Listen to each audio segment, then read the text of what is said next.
திராவிடம் என்கிற அரசியலையே கேள்விக்குள்ளாக்குகிற போது அதை திருமாவளவன் போன்றவர்களால் வேடிக்கை பார்க்க முடியாது. திமுகவும் திகாவும் இரட்டை குழல் துப்பாக்கி என்றால் விடுதலை சிறுத்தைகள் மூன்றாவது குழல். பார்ப்பனர் அல்லாதார் அனைவருமே திராவிடர்கள் தான். புரட்சியாளர் அம்பேத்கரும் திராவிடர் தான். திமுகவை வீழ்த்திய பிறகு, திராவிட அரசியலை வீழ்த்திய பிறகு, பெரியார் அரசியலை வீழ்த்திய பிறகு வீழ்த்த துடிக்கிறவர்கள் என்ன மாற்று திட்டத்தை இங்கே முன்வைக்க போகிறார்கள்?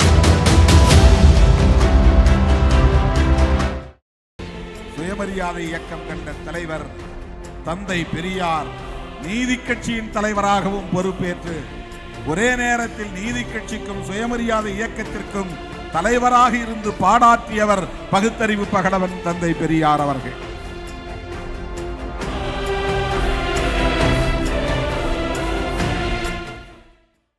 நாடாளுமன்ற உறுப்பினர் எழுச்சி தமிழர் மானமிகு முனைவர் தொல் திருமாவளவன் அவர்களை தலைவர் தந்தை பெரியார் வாழ்க்கை வரலாறு தொகுதி 12ஆம் தொகுதி புத்தகத்தை வெளியிட்டு உரை நிகழ்த்துமாறு அன்போடு அழைக்கிறோம். அவருக்கு சிறப்பு செய்ய தமிழர் தலைவர் ஆசிரியர் அவர்களை அன்போடு அழைக்கிறோம்.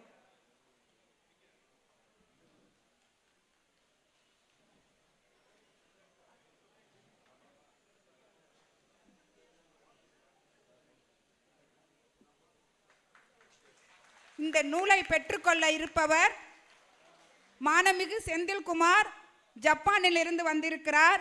சென்ற ஆண்டு தமிழர் தலைவர் ஆசிரியரை அழைத்து பெரியார் பிறந்த நாளை மிக சிறப்பாக ஜப்பானில் கொண்டாடியதற்கு மிக முக்கியமான காரணமான இவர் தற்போது நூலை பெற்றுக்கொள்கிறார். உலகெங்கிலும் இருக்கிற தமிழர்கள் தமிழர் அடையாளத்தோடு தமிழ் பண்பாட்டை முன்னிறுத்துகிற விதமாக நிகழ்ச்சிகளை நடத்த வேண்டும் என்பதற்கு முன்னுதாரணமாக ஜப்பானில் கடந்த பல ஆண்டுகளாக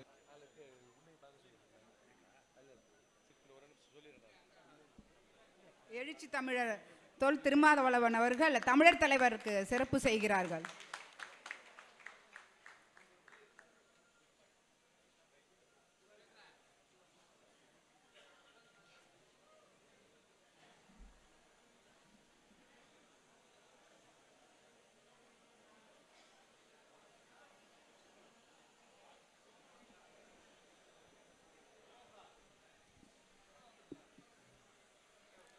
சுயமரியாதை இயக்க நூற்றாண்டு நிறைவு விழா மாநாட்டை காலை அமர்வை தலைமை வகித்து நெறிப்படுத்தி கொண்டிருக்கிற தமிழினத்தின் பாதுகாப்பு அரண் தமிழர் தலைவர் ஐயா ஆசிரியர் அவர்களே, நாம் அனைவரையும் வரவேற்று சிறப்பித்திருக்கிற மானமிகு ப முத்தையன் அவர்களே,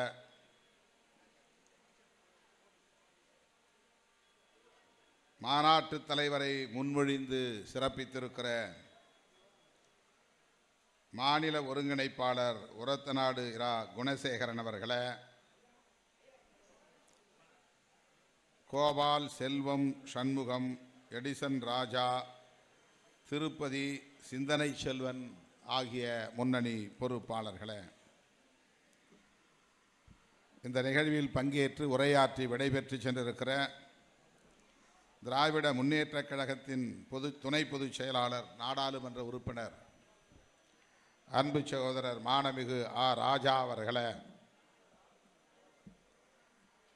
சுயமரியாதை சுடரொளிகள் படத்தினை திறந்து வைத்து சிறப்பித்திருக்கிற மானமிகு பொத்தனூர் சண்முகம் அவர்களே, எனக்கு முன்னர் இங்கே சிறப்புரை வழங்கி அமர்ந்திருக்கிற மனிதநேய மக்கள் கட்சியின் தலைவர், சட்டமன்ற உறுப்பினர் அண்ணன் பேராசிரியர் ஜவாஹிருல்லா அவர்களே, இந்திய கம்யூனிஸ்ட் கட்சியின் மாநில செயலாளர் மதிப்பிற்குரிய தோழர் மு. வீரபாண்டியன் அவர்களே, திராவிடர் கழகத்தின் துணைத் தலைவர், தமிழர் தலைவருக்கு உற்ற துணையாய் களத்தில் நிற்கும் அண்ணன் கவிஞர் கலி பூங்குன்றன் அவர்களே, மதிப்பிற்குரிய அண்ணன் அன்புராஜ் அவர்களே, மற்றும் திராவிடர் கழகத்தின் மூத்த தலைவர்களே, முன்னணி தலைவர்களே, திரளாக கூடியிருக்கிற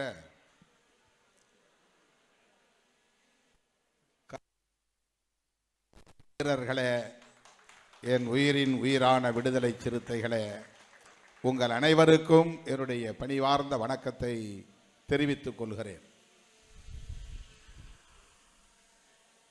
இன்று ஒரு நாள் முழுவதும் இந்த மாநாடு ஒருங்கிணைக்க பெற்று காலையில் பேரணி தொடங்கி இப்போது இந்த மண்டபம் முழுவதும் 3 தலங்களிலும் ஆயிரக்கணக்கானவர்கள் அமர்ந்து இந்த அமர்வு நடைபெற்றுக் கொண்டிருக்கிறது. இந்த மண்டபத்தை சுற்றிலும் கருஞ்சட்டை படை வீரர்கள் அணிவகுத்து நிற்கிறார்கள். இந்த ஒரு அரங்கம் மட்டும் இல்லாமல் மேலும் கீழும் என்று 3 அரங்கங்களிலும் ஒரே நேரத்தில் கருஞ்சிறுத்தைகள் அமர்ந்து இந்த நிகழ்வை சிறப்பித்துக் கொண்டிருக்கிறார்கள். இந்த 100ஆண்டு விழாவிலே, நிறைவு விழாவிலே பங்கேற்று உங்களிடையே உரையாற்றக்கூடிய ஒரு அரிய வாய்ப்பை எனக்கும் வழங்கியிருக்கிற தமிழர் தலைவர் ஐயா ஆசிரியர் அவர்களுக்கு என்னுடைய நெஞ்சார்ந்த நன்றியை முதலில் தெரிவித்துக் கொள்கிறேன்.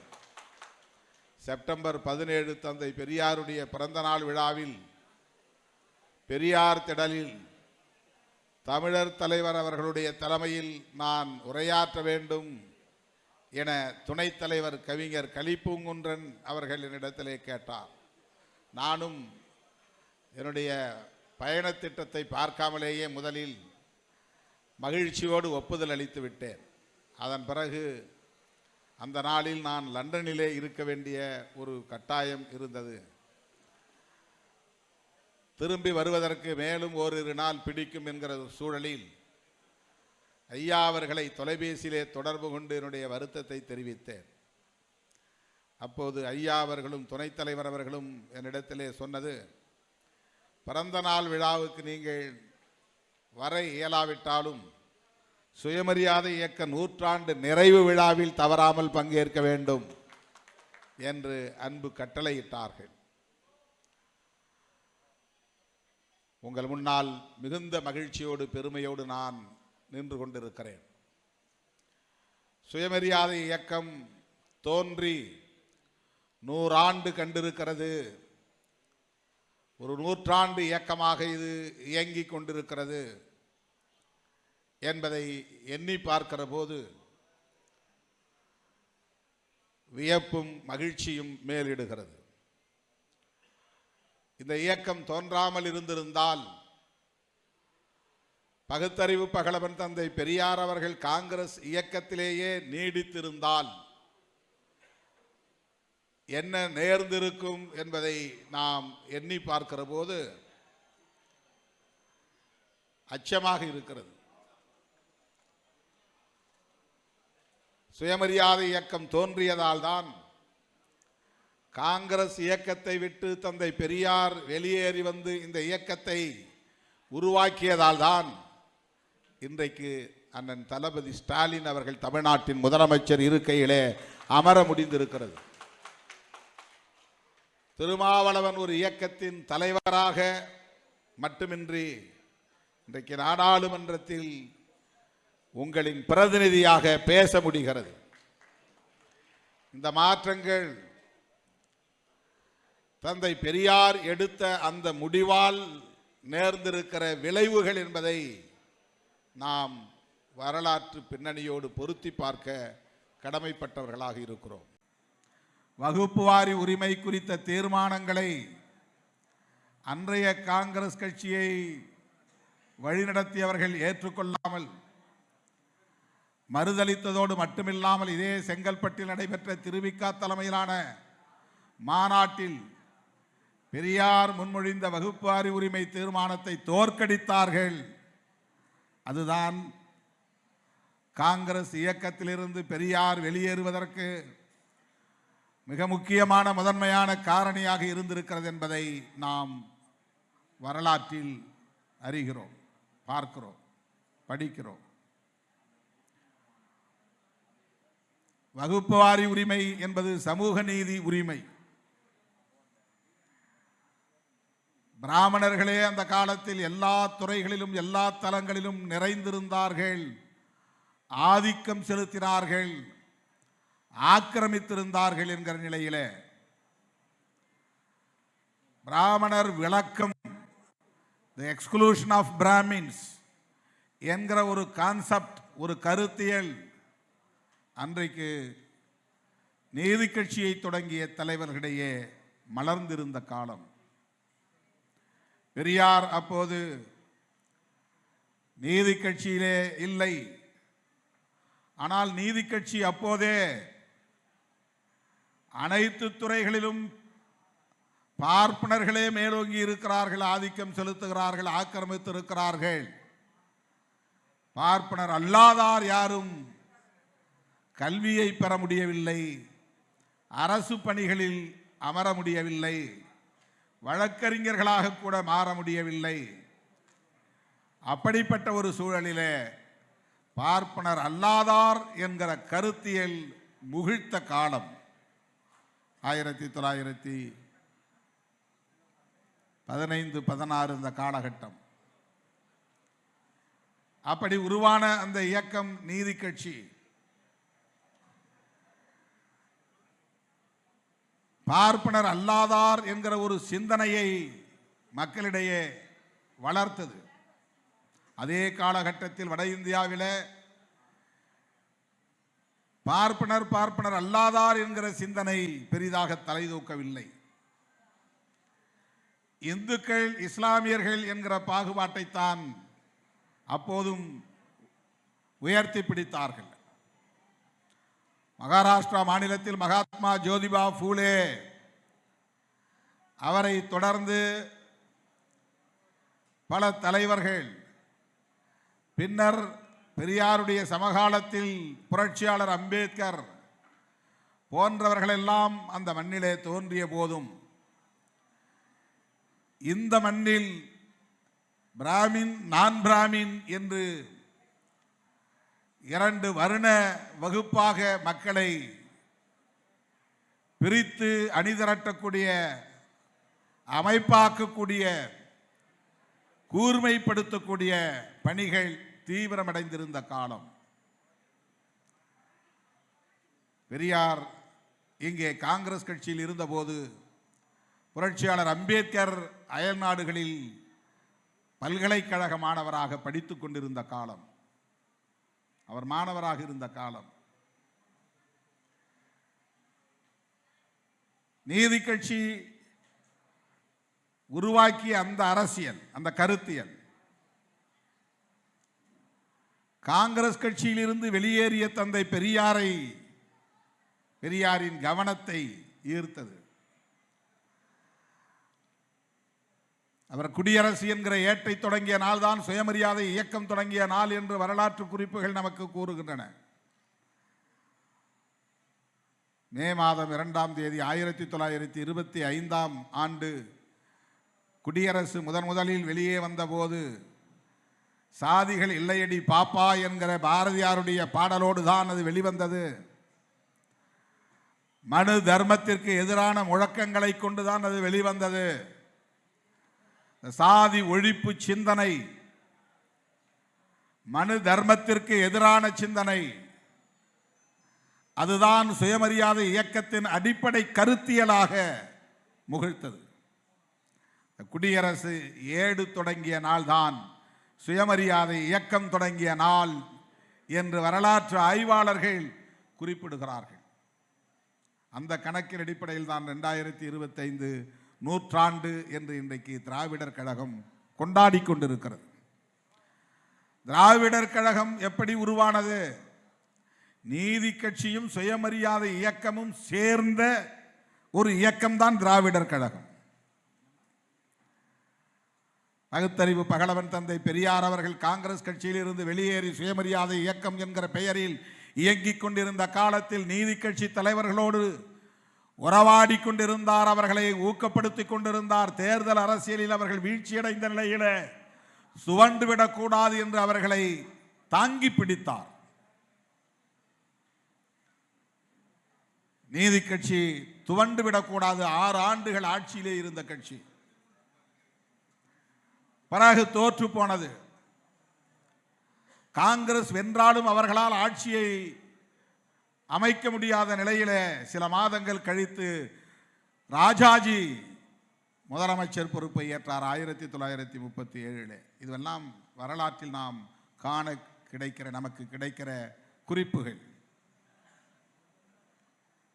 அப்படிப்பட்ட காலத்தில் நீதி கட்சி துவண்டுவிடக் கூடாது என்று அதை தாங்கி பிடித்து அதை ஊக்கப்படுத்தியவர்.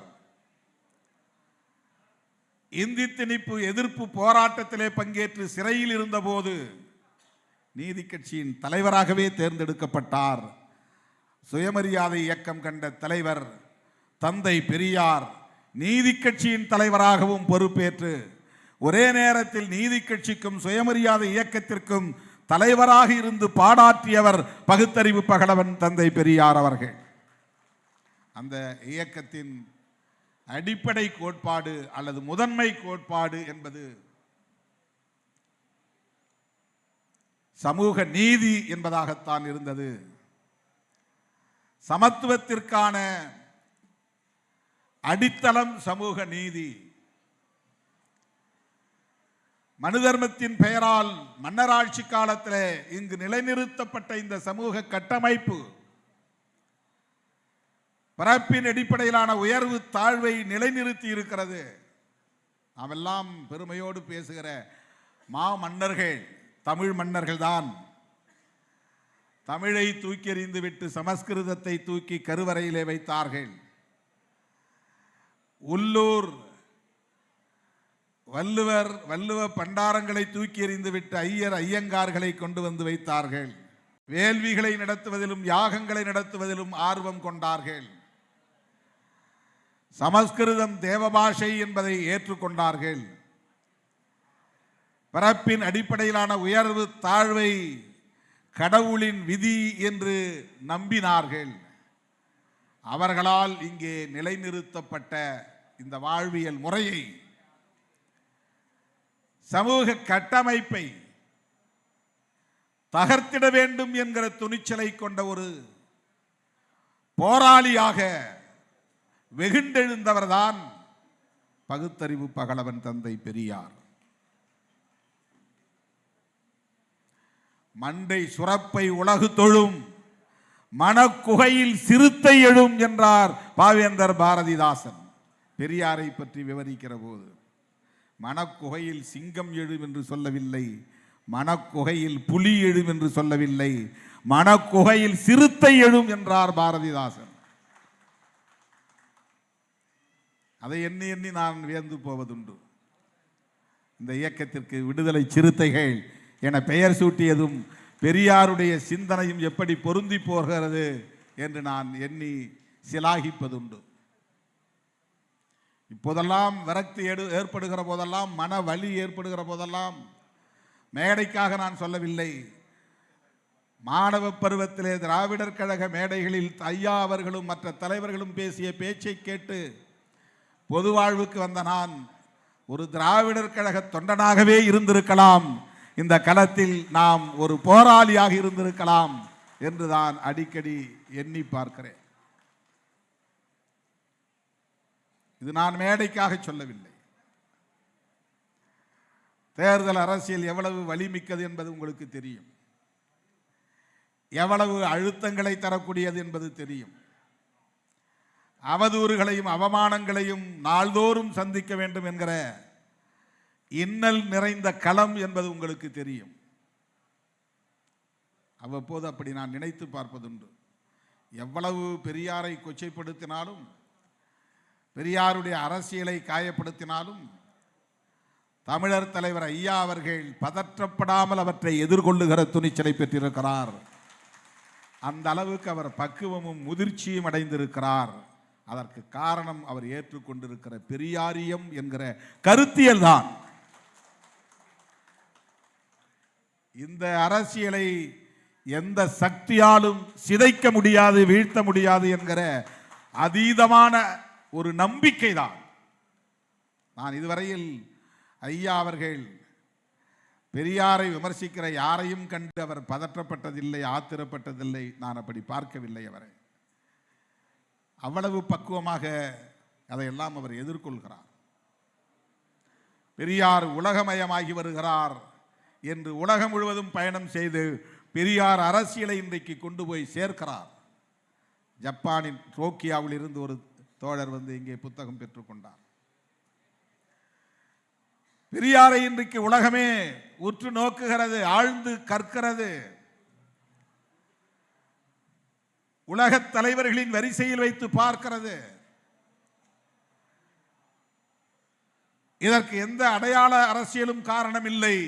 அவருடைய அறிவார்ந்த அரசியல் தான் காரணம். அவர் பேசிய மாந்தநேய அரசியல் தான் காரணம். அவர் பரப்பிக் கொண்டிருக்கிற இந்த பகுத்தறிவு அரசியல் தான் காரணம். லாபி செய்து இந்த அரசியலை பல நாடுகளுக்கும் கொண்டு போய் சேர்க்கவில்லை. எப்படி சாக்ரட்டிஸின் அரசியலை நாம் தேடி படிக்கிறோமோ, எப்படி மாமேதை காரல் மார்க்சின் கருத்தியலை நாம் தேடி படிக்கிறோமோ, அப்படி இன்றைக்கு உலகம் முழுவதும் ஜனநாயக சக்திகள், முற்போக்கு சக்திகள், இடதுசாரி சக்திகள் தந்தை பெரியாரை தேடி படிக்கிற காலம் கனிந்திருக்கிறது. சூழல் மலர்ந்திருக்கிறது.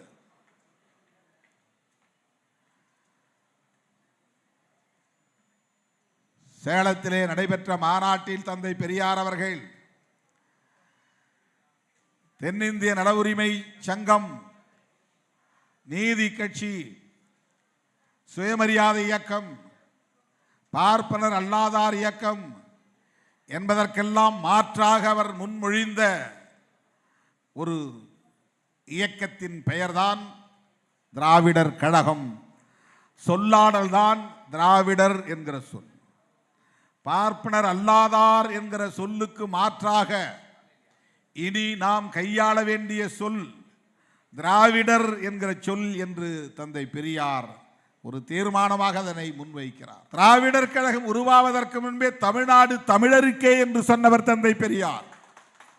அவரை தமிழர் பகைவர் என்று பலர் உளறிக் கொண்டிருக்கிறார்கள், பிதற்றிக் கொண்டிருக்கிறார்கள். அரைவேக்காட்டுத்தனமாக அவதூறுகளை அள்ளி இறைக்கிறார்கள். எங்களுக்கு கவலையாக இருக்கிறது. ஆசிரியர் அதை பற்றி கவலைப்படுவதே இல்லை. அவருக்கு எல்லா நீள அகலமும் தெரியும், எல்லா உயரமும் தெரியும், ஆழமும் தெரியும் என்பதனால் அவர் அமைதி காக்கிறார். இவர்களெல்லாம் எந்த அளவுக்கு துள்ளுவார்கள் என்பது அவருக்கு தெரியும். யாருடைய பிடியில் இவர்கள் இருக்கிறார்கள், எந்த அளவுக்கு இவர்களை குறைக்க விடுவார்கள் என்பது அவருக்கு தெரியும். ஆகவே இதற்காக நாம் நம்முடைய சக்தியை விரயப்படுத்த வேண்டாம் என்கிற பக்குவம், முதிர்ச்சி தமிழர் தலைவர் ஐயா அவரிடத்திலே வெளிப்படுவதை நம்மால் பார்க்க முடிகிறது. என்னால் அதையெல்லாம் உள்ளபடியே சகித்து கொள்ள முடியவில்லை. அவர் அடைந்திருக்கிற இந்த பக்குவத்தை நாம் எல்லாம் அடைவதற்கு இன்னும் எத்தனை ஆண்டுகள் ஆகும் என்று தெரியவில்லை. திமுகவை எதிர்க்கிறார்கள் என்பதற்காக நாம் ஆத்திரப்படுகிறோம் என்று சில அற்பர்கள் பேசுகிறார்கள். திமுக ஒரு அரசியல் கட்சி, ஆண்ட கட்சி, ஆண்டு கொண்டிருக்கிற கட்சி, எத்தனையோ பல எதிரிகளையும் எதிர்ப்புகளையும் எதிர்கொண்ட கட்சி. அதற்கு யாரும் போய் தாங்கி பிடிக்க வேண்டிய தேவையில்லை, முட்டு கொடுக்க வேண்டிய தேவையில்லை. முட்டு கொடுத்தல் என்றால் சாயும் நிலையில் இருக்கிற ஒன்றுக்குத்தான் முட்டு கொடுக்க வேண்டும். அது கோலோச்சுகிற கட்சி, அதற்கு யார் போய் முட்டு கொடுப்பார்கள்? அது ஆளும் கட்சி, ஆட்சி அதிகார பீடத்தில் இருக்கிற கட்சி, அது கோலோச்சி கொண்டிருக்கிற கட்சி. அதற்கு போய் எங்களை போன்றவர்கள் இடதுசாரிகள், திருமாவளவன் எல்லாம் முட்டு கொடுக்கிறார்கள் என்கிறார். அப்படி அல்ல. திராவிடம் என்கிற அரசியலையே கேள்விக்குள்ளாக்குகிற போது அதை திருமாவளவன் போன்றவர்களால் வேடிக்கை பார்க்க முடியாது. திராவிடம் என்பது ஆரியம் என்கிற கருத்தியலுக்கு எதிராக தோன்றிய ஒரு மகத்தான தத்துவ சொல்லாடல். அது பண்டிதர் அயோத்திதாசர் அவர்களால் பேசப்பட்ட அரசியல். அது புரட்சியாளர் அம்பேத்கர் அவர்களால் இந்த தேசம் முழுவதும் நாகர்கள் வாழ்ந்தார்கள். அந்த நாகர்கள் தான் இன்று திராவிடர்கள் என்றும் தமிழர்கள் என்றும் அழைக்கப்படுகிறார்கள் என அறிவிக்கப்பட்ட ஒன்று.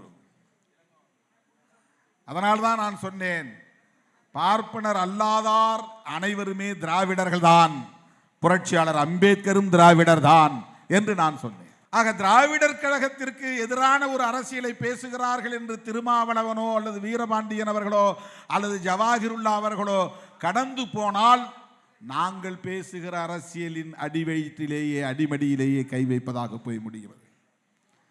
நாங்கள் பேசுகிற அரசியலுக்கே அது ஆபத்து. இது திராவிடர் கழகம் பேசுகிற அரசியல், அது ஒரு தனி இயக்கம் பேசுகிற அரசியல் என்று கடந்து போய்விட முடியாது. எந்த பொறுப்புணர்வில் இருந்து இதை நாம் எதிர்கொள்கிறோம் என்பதுதான். விமர்சிக்கிறோம், விமர்சிப்பவர்களை கருத்தியல் சார்ந்துதான் விமர்சிக்கிறோம், காழ்ப்புணர்ச்சியின் அடிப்படையில் அல்ல.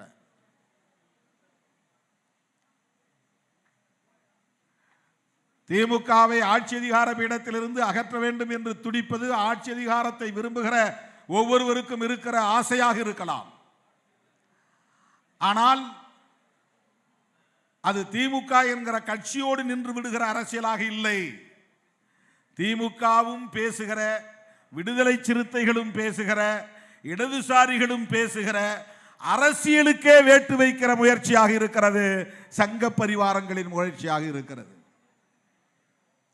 எனவேதான் சங்க பரிவாரங்களின் தூதுவர்களாக இந்த களத்திலே, பிரதிநிதிகளாக இந்த களத்திலே இறங்கி இருப்பவர்கள் எந்த முகமூடி போட்டிருந்தாலும் அந்த முகமூடியை கிழிக்க வேண்டிய பொறுப்பு, தோலுரிக்க வேண்டிய பொறுப்பு, அவர்களை மக்களின் முன்னால் அம்பலப்படுத்த வேண்டிய பொறுப்பு மேடையில் அமர்ந்திருக்கிற முற்போக்கு சக்திகளாக இருக்கிற ஒவ்வொருவருக்கும் இருக்கிறது என்று உணர்ந்திருக்கிற இயக்கம் விடுதலை சிறுத்தைகள் கட்சி. சுயமரியாதை இயக்கம் தோன்றிய பிறகுதான் இந்த தமிழ் சமூகத்தில் காலம் காலமாக புறையோடி கிடந்த மூட நம்பிக்கைகளுக்கு எதிரான போர்க்குரல் ஒலித்தது.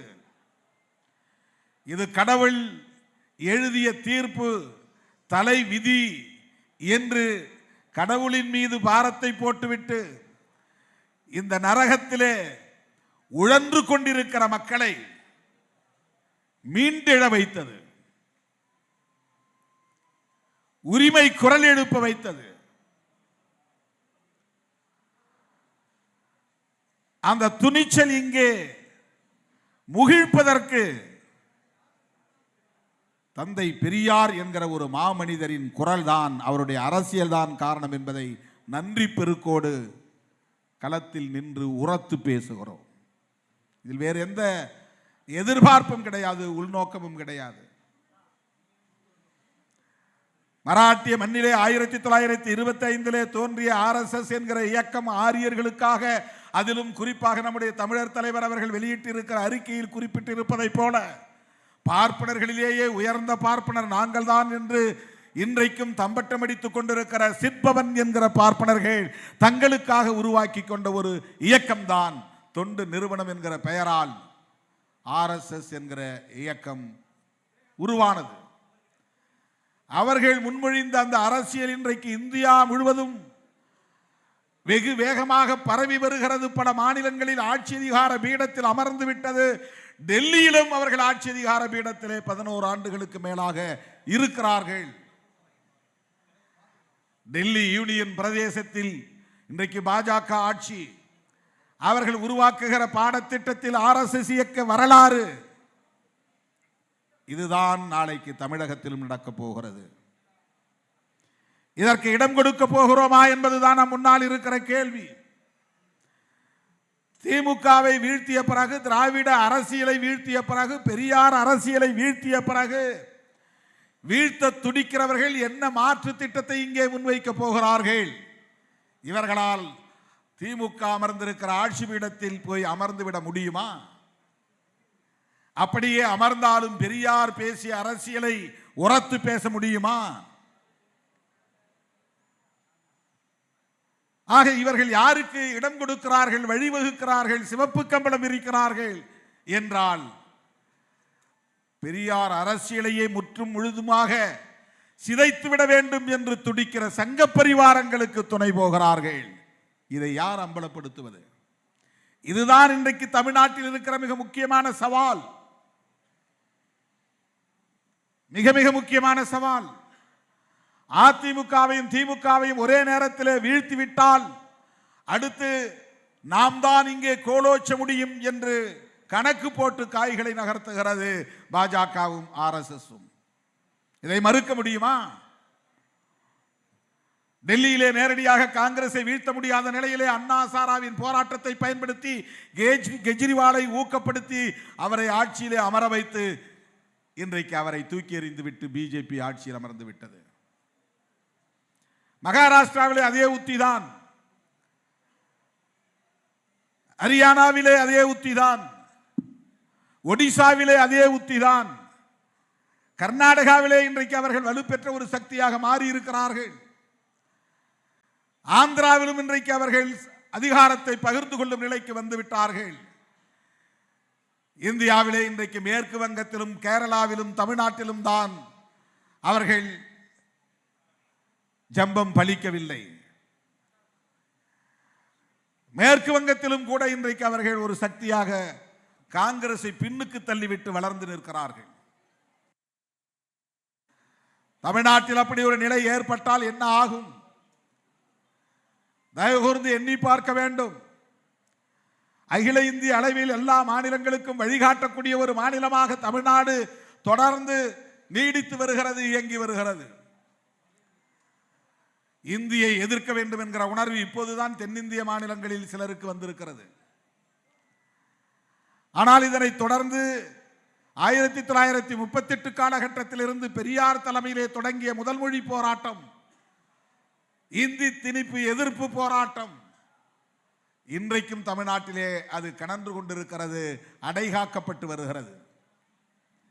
இத்தகைய வலிமை பெறுவதற்கு சுயமரியாதை இயக்கம் தோன்றியதுதான் காரணம்.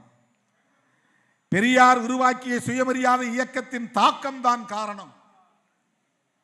சற்று சிந்தித்து பாருங்கள்.